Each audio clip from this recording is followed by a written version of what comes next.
এমন একটি পদ্ধতি আপনাদের দেখাতে চলেছি, যা দেখলে অতি সহজেই আপনারাও বাড়িতে কয়েক মাসের জন্য কড়াইশুঁটিকে তাজাভাবে সংরক্ষিত রাখতে পারবেন। নমস্কার, আমি সুজাতা।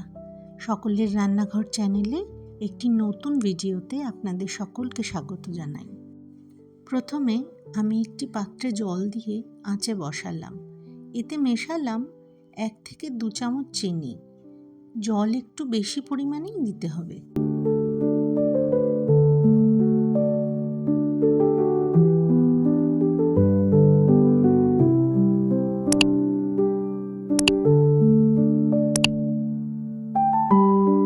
চিনি জল ভালোভাবে ফুটতে শুরু করলে আমি তার মধ্যে ছাড়ানো কড়াইশুঁটি দিয়ে দেব।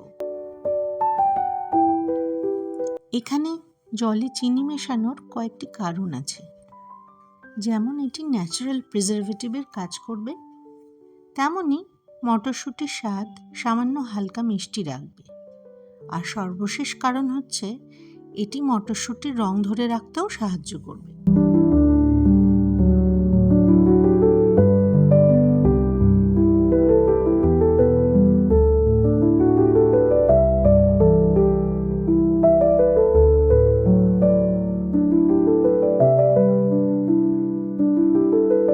এবার জল ফুটতে শুরু করলে আমি জলের মধ্যে মটরশুঁটিগুলো ভালো করে নাড়াচাড়া করে দিলাম।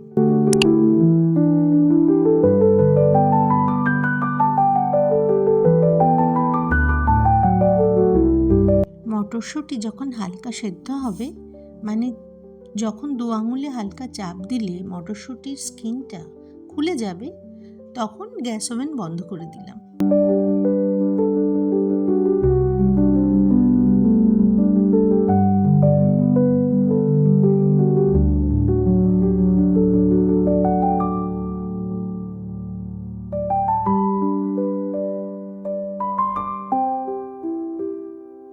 এরপর আর দেরি না করে মটরশুঁটিগুলো আমি গরম জল থেকে তুলে আলাদা করে নিলাম।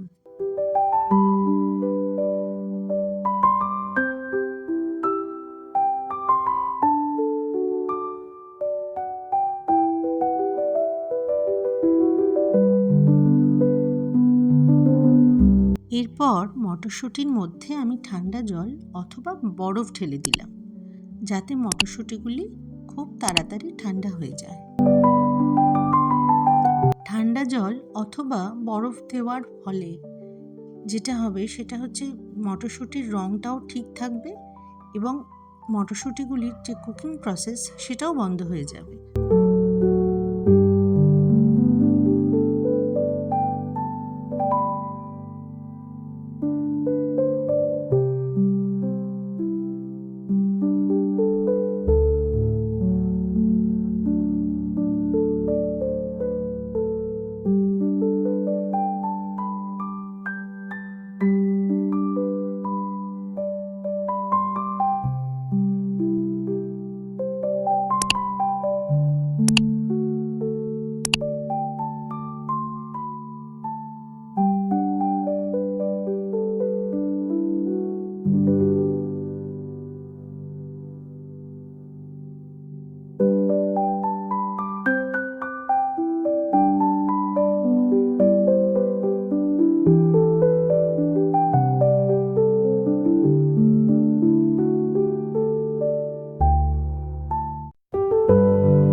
এইভাবে মটরশুঁটিগুলো ঠান্ডা হয়ে গেলে ভালো করে এটা শুকিয়ে নিতে হবে।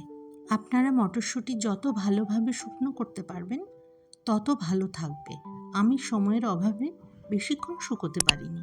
এরপর মটরশুঁটিগুলি ভালো করে শুকিয়ে গেলে আমি একটি মুখবন্ধ ব্যাগ অথবা প্লাস্টিক কন্টেনারে ভরে রাখব।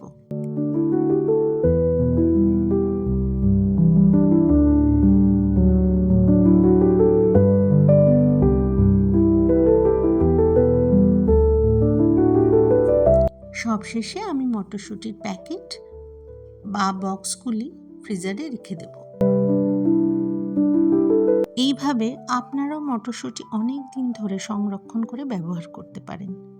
আশা করি এই ভিডিও আপনাদের ভালো লেগেছে। ভালো লাগলে একটা লাইক এবং শেয়ার করে দেবেন। কমেন্ট করতেও ভুলবেন না। তাহলে আজকের মতো আসি।